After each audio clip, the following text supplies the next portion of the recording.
Betul. Nah, persoalannya sekarang bagaimana bisa bersatu, gitu kan? Seringkali banyak orang yang pesimis bahwa umat Islam itu bisa bersatu. Karena dari segi madhab aja bermacam-macam, dari segi organisasi aja bermacam-macam dan lain sebagainya.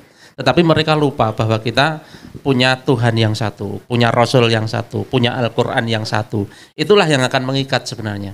Dan lebih dari itu adalah ilmu tentang sakofah Islam itu sendiri, tentang apa yang saya sampaikan tadi, tentang keniscayaan sebuah khilafiyah, sebuah perbedaan pendapat.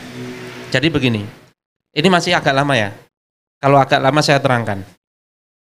Oke, masih lumayan ya, masih ada 15 menit ya. Saya terangkan begini, teman-teman semua, hukum Islam itu kan diambil dari dalil, betul nggak? Betul kan? Dari dalil, Al-Quran dan Sunnah. Nah, dalil itu nanti memiliki dua sifat, yaitu qat'i subut dan dhonni subut. Subut itu artinya adalah sumber. Qat'i itu pasti, dhonni itu dugaan. Kalau qat'i subut itu artinya sumbernya pasti datang dari Allah. Kalau dhonni subut, sumbernya diduga kuat datang dari Allah. Oke, sekarang kita lihat. Yang qat'i subut apa? Yang qat'i subut itu Al-Quran dan hadis mutawatir. Sementara yang dhonni subut apa? Hadis selain yang mutawatir. Hadis ahad misalnya. Oke. Kemudian dari dalil yang qat'i subut tadi, yang Al-Quran dan hadis mutawatir tadi, juga bisa dibagi dua. Qat'i dolalah dan dhonni dilalah. Qat'i dilalah itu artinya adalah makna katanya, penyebutan katanya. Misalnya, ya ayyuhalladzina amanu kutiba alaikumusiyam, itu qat'i jelas. Qat'i. Ada yang dhonni, yang tidak jelas penyebutannya. Berarti qat'i dolalah dan dhonni dolalah. Nah, nanti kalau hukum itu keluar dari dalil yang qat'i, baik qat'i subut maupun qat'i dilalah, maka hukumnya sifatnya qat'i. Tapi kalau hukum itu turun dari sebuah dalil yang qat'i subut tapi dhonni dilalah, maka hukumnya sifatnya dhonni juga.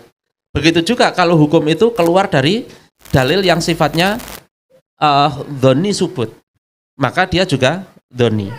Sekarang konsekuensinya apa? Kalau hukum itu keluar dari yang qat'i semua, maka hukumnya pasti dan tidak ada pertentangan antar ulama. Sudah saya contohkan tadi, aqimus shalah, ya ayyuhalladzina amanu kutiba alaikumusiyam dan sebagainya. Itu sudah pasti, maka tidak ada pertentangan kan? Coba menurut madhab Syafi'i, Maliki, Hanafi, Hambali itu sholat fardu 5 waktu itu sama-sama wajib kan? Ada yang tidak mewajibkan? Tidak ada kan? Karena itu dalilnya qat'i gitu. Tetapi kalau rukunnya itu berbeda-beda, Syafi'i, Maliki, Hanafi, Hambali itu rukunnya berbeda-beda. Termasuk misalnya tahiyatnya kapan, pas sejak awal atau pas asyhadu alla ilaha illallah dan seterusnya. Itu dhonni. Kenapa? Karena muncul dari hadis-hadis yang sifatnya dhonni. Nah, persoalannya bagaimana kita bersikap. Kalau dalil itu pasti qat'i, maka tidak boleh ada pertentangan. Tetapi kalau dalilnya dhonni, maka pasti ada khilafiyah, pasti ada perbedaan pendapat. Jika ada perbedaan pendapat, bagaimana sikap kita? Kita pelajari Rasul. Pelajarannya itu ketika pasca perang Khandaq. Jadi ketika perang Khandaq itu kan Bani Quraizoh, Yahudi Bani Quraizoh itu kan berkhianat. Perang Khandaq itu Madinah dikepung oleh 10.000 pasukan musuh. 4.000 dari Quraisy, 4.000 dari Ghatafan, 2.000 dari Yahudi. Sementara 10.000 pasukan musuh ini tidak bisa memasuki Madinah karena ada parit yang sangat besar. Lebarnya sekitar 5 meter yang tidak bisa dilompati kuda. Terus mereka bagaimana caranya? Satu-satunya jalan itu masuk melalui benteng Bani Quraidah, benteng Yahudi Bani Quraidah. Maka pemimpin Yahudi ini, yang di pasukan ini, melobi pemimpin Yahudi yang ada di Bani Quraidah untuk sebenarnya Yahudi Bani Quraidah ini kan masih ada perjanjian damai dengan Rasul. Tetapi ketika diminta untuk berkhianat, dia mau berkhianat. Tetapi faktanya apa? Singkat kata, sebenarnya kisahnya panjang, tapi singkat cerita, mereka kalah dan pulang. Pasukan Ahzab ini pulang semua. Sementara Bani Quraidah tetap di situ kan, rumahnya di situ. Nah, ketika perang Khandaq selesai, Rasul itu sudah mau meletakkan senjata, ternyata datang Jibril. Rasul diperintahkan untuk, wahai, ini yang bilang Jibril ya, Jibril nggak pakai wahai Nabi, wahai Muhammad, urusanmu dengan Bani Quraidah belum selesai, maka selesaikanlah. Gini, di hadis lain dikatakan, apakah kalian para manusia sudah meletakkan pedang, sementara kami para malaikat belum meletakkannya. Itu urusan Bani Quraidah belum selesai. Maka Rasul mengutus kepada para sahabat, bunyinya begini, utusannya, kalimatnya itu, pergilah ke Bani Quraidah, jangan sholat asar sebelum sampai di Bani Quraidah. Oke, terus kemudian berangkat mereka. Berangkatnya itu setelah duhur. Kan jaraknya nggak terlalu jauh tuh. Setelah duhur berangkat, dan ternyata belum sampai Bani Quraidah, mereka sudah asar, sudah masuk asar. Pendapat semua sahabat itu akhirnya terbagi dua pendapatnya. Yang sebagian mengatakan, ya kita harus sholat lah. Yang sebagian, ya jangan. Rasul kan bilang tadi, jangan sholat asar kecuali di Bani Quraidah. Yang separuh lagi bilang, maksudnya bukan begitu, maksudnya itu kita disuruh sampai di Bani Quraidah sebelum asar. Tetapi kalau faktanya sudah asar, ya kita sholat duluan. Yang separuh ngeyel, enggak bisa. Pokoknya Rasul bilangnya begitu gitu kan. Terus akhirnya mereka terpecah dua secara pendapat, kemudian menyelesaikan urusan Bani Quraidah. Tidak kita ceritakan ya, persoalan Bani Quraidah, kisahnya panjang, tetapi akhirnya selesai itu persoalan Bani Quraidah. Dan mereka kembali kepada Rasul, kemudian menceritakan kepada Rasul tentang perbedaan pendapat mereka. Kemudian apa yang dilakukan Rasul? Rasul diam, tidak menyalahkan salah satunya, tidak membenarkan salah satunya. Artinya apa? Apa yang dikatakan Rasul itu dhonni secara dilalah. Kalau secara subut, secara sumbernya jelas qot'i, mereka dengar langsung dari lisan Nabi kan. Tetapi secara penyebutan, secara kalimat itu dhonni. Jangan sholat asar kecuali di Bani Quraidah. Itu maksudnya apa? Itu yang disebut dhonni itu seperti itu. Maka ketika sesuatu keputusan hukum itu muncul dari dalil yang dhonni seperti yang tadi contohnya, maka hukumnya sifatnya dhonni. Kalau hukum dhonni kemudian timbul khilafiyah, Rasul itu tidak menyalahkan salah satunya. Maka kita juga begitu. Kita itu yakin, jadi gini, sikap seorang mujtahid, sikap seorang mujtahid itu begini, saya yakin pendapat saya benar, tapi ada kemungkinan salah di dalamnya. Namanya pendapat manusia kan. Saya juga yakin pendapat mujtahid lain itu salah, tetapi ada kemungkinan benar di dalamnya. Ya namanya pendapat manusia. Maka sikapnya bagaimana? Ya sudah, saya jalankan pendapat keyakinan saya, sementara biarkan madhab lain ini berjalan sesuai dengan madhabnya. Toh dua-duanya keluar dari dalil yang dhonni gitu loh.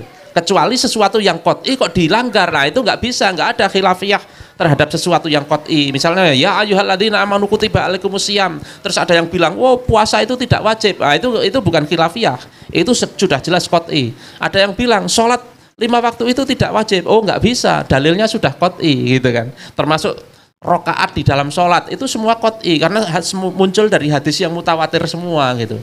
Nah persoalannya sekarang kita itu diadu domba dengan itu. Kita diadu domba dengan itu. Hal-hal khilafiyah yang harusnya kita terima karena muncul dari dalil-dalil yang dhonni itu kita ributkan. Kenapa kita meributkan? Karena kita diajari untuk ribut. Di YouTube itu dibikin ya antar ustadz ini dan ustadz itu dipotong-potong gitu kan, dan dipotong-potong. Aslinya beliau berdua tidak saling berhadapan. Yang menghadapkan yang ngedit video YouTube itu kan dihadap-hadapkan seolah-olah mereka kemudian thumbnailnya itu dibuat seolah-olah sedang bertengkar. Itu kan sebenarnya memecah belah kita sebenarnya. Bagaimana kita terpecah belah oleh sebuah khilafiyah yang harusnya tidak dipersoalkan. Sementara sesuatu yang qot'i tidak diterapkan, kita diam saja, diajari untuk diam saja. Misalnya ya ayyuhalladzina amanu kutiba alaikumul qisasu fil qatla. Tentang kisos untuk perkara pembunuh. Itu kurang qot'i apa coba? Al-Qur'an, qat'i subut. Ya ayyuhalladzina amanu, wahai orang-orang yang beriman, kutiba alaikumul qisas, wajibkan kepada kalian qisas. Kan sama kalimatnya dengan kutiba alaikumus syiyam. Kurang qat'i apa kalimatnya itu kan? Dan itu tidak dijalankan. Sementara kita santai-santai aja tuh. Sementara perbedaan pendapat yang harusnya khilafiyah boleh karena dalilnya doni, kita ribut, sementara yang qat'i tidak diterapkan, kita tidak ribut. Ini menjadi persoalan. Nah, maka untuk bersatu tadi, kita butuh ilmu. Kita butuh ilmu, tidak hanya butuh semangat. Kita harus punya ilmu. Selain ilmu tentang khilafiyah tadi ya, selain ilmu, yang kedua adalah legowo, punya hati yang legowo. Jangan pasti pernah dengar tawasud, tasamuh gitu kan. Bahasa Indonesianya apa? Tawasud, tasamuh itu toleran ya lah. Yang disebut toleran, Mas, itu kepada sesama muslim yang beda madhab. Bukan toleran kepada orang kafir. Bukan masalah hubungan sosial ya. Kalau hubungan sosial toleran, kita kerja bakti bareng, kerja bakti oke gitu kan. Tetapi kalau di dalam persoalan agama kan tidak ada toleran kepada orang kafir kok. Nah, kita itu sekarang kebalik. Kita itu menyuruh tawasud, tasamuh, berbaik sangka, kemudian open minded kepada orang kafir. Bukan masalah orang kafirnya ya, ajaran kafir masalahnya itu kan, begitu kan. Sementara kepada sesama muslim yang beda harokah, beda madhab, beda aliran, itu galaknya minta ampun. Itu kan sesuatu yang luar biasa apa ya? Ya kembali lagi fitnah ya. Ini salah satu fitnah yang terjadi di zaman kita, bahwa kita itu sibuk memusuhi saudara kita sendiri, sementara berusaha toleran kepada ajaran-ajaran kafir. Saya bukan mengatakan orang kafir ya, toleran kepada ajaran-ajaran kafir. Padahal harusnya kita itu toleran dengan pendapat-pendapat madhab lain, gitu loh. Yang itu muncul dari dalil yang doni. Tapi kalau qat'i nggak boleh. Kalau qat'i itu nggak ada tawar-menawar. Kalau sudah begitu ya begitu kalau qat'i, gitu nih. Ya, insya Allah dengan seperti itu, yang tadinya jaring seperti ini bisa menyatu walaupun beda madhab gitu. Nah, karena itu umat ini kan butuh dipahamkan tentang hal itu. Maka kita sampaikan hal itu. Kita ajak masyarakat untuk memahami tentang perbedaan, tentang khilafiyah, bahwa fikih itu macam-macam, berbeda macam-macam. Ini sama-sama muncul dari dalil, ini muncul dari dalil, ini muncul dari dalil. Sudahlah, kita nggak usah saling menyalahkan pendapat orang lain selama itu muncul dari dalil, kan gitu. Gitu, Mas.